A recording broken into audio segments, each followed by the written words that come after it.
Episode 2 of The Pastor's Wife and the Choir Master. It was 3 years after the scandal that broke the heart of Redeemed Fountain of Grace Church. The pews had been repaired, the signboard repainted, and the congregation's whispers had faded into faint memory. But inside the Adebayo home, nothing had truly healed. Pastor Daniel was now a more guarded man, speaking less about love and marriage and more about perseverance in trials. Grace, though still First Lady, lived like a polite stranger in her own home. They shared the same roof, but not the same life. Their conversations were limited to church business and the occasional comment about dinner. She had learned to bury her longing. Until the day she saw him again. Please, like, comment, share and follow before we continue. It was a Tuesday afternoon during midweek Bible study preparations. Grace was in the church office arranging women's fellowship programs when she heard it. That deep, velvety voice she thought she'd never hear again. "Good afternoon, Ma." Her heart stalled. She turned slowly. Emmanuel A. Kinwell stood in the doorway, taller than she remembered, with a few strands of gray at his temples. He wore a neatly pressed shirt, his Bible tucked under one arm. "Emma," she whispered, her voice trembling. "I didn't mean to startle you," he said softly. "I just came to say hello. I'm back in Lagos. Please click on the follow before we continue." The first few minutes were awkward. They talked about safe things, the weather, the new church building down the street, how Egbita had changed. Then Emma explained. He had moved to Ibadan after leaving the church, joined a ministry there, and eventually became a full-time gospel music minister. Now he was back to lead a citywide choir workshop.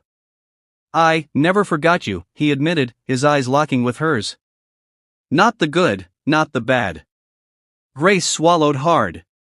"You shouldn't say that, Emma." But in her chest, her heart beat like it did years ago. Before we continue, please click on the follow button. They met accidentally a few times after that, in the church compound, at the market, near a roadside fruit stand.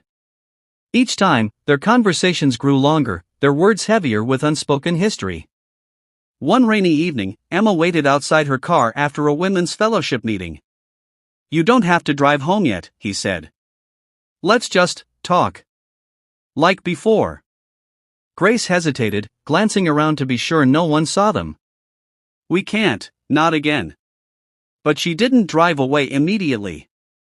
And that pause was all temptation needed. Please don't forget to like, comment, share and follow. Pastor Daniel noticed the change in his wife before anyone told him. She hummed while cooking. She lingered at the mirror longer than usual. And twice, he had seen her smiling into her phone when she thought she was alone. One evening, he came home early from a minister's retreat. Grace was in the kitchen, speaking softly into her phone. He stood quietly at the doorway. "Emma, please stop calling me." "If Daniel finds out," she froze, realizing she had spoken his name aloud. When she turned, Daniel was staring at her with an expression colder than the harmattan wind. "Please, like, comment, share and follow before we continue." That night, they sat in the living room, no shouting, no raised voices. Daniel simply asked, "Is it happening again?" Grace tried to deny it, but the way her eyes darted away told the truth. Tears rolled down her cheeks as she whispered, "It's not what it was before, but I can't lie, Daniel." Seeing him again. It brought back everything. Daniel's hands clenched. "Everything? Even the shame? Even the humiliation I bore for you?" She looked down, unable to answer. Before we continue, please like, comment, share and follow. 2 weeks later, Emma was invited to sing at a large interdenominational concert in Lagos. Grace attended quietly, sitting in the far corner of the hall. Their eyes met during the closing worship, and for a few seconds, the world around them disappeared. But what neither of them noticed was Pastor Daniel standing at the back, watching. That night, Daniel packed a small bag and moved into the guest house behind the church. The next Sunday, he announced to the congregation that he would be taking a short break from ministry for personal reflection. He said nothing about Grace or Emma, but everyone could feel the unspoken truth vibrating in the air. Epilogue. Emma left Lagos again shortly after the concert, sending Grace one final text. "I'm sorry for everything."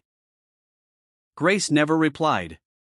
She deleted his number, not because she no longer cared, but because she knew that caring had cost her too much already.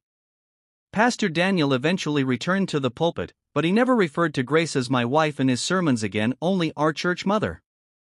Their marriage survived in name only, a quiet shell of what it once was. And Grace, she wore her finest clothes every Sunday, smiled when she had to, and served God as best she could.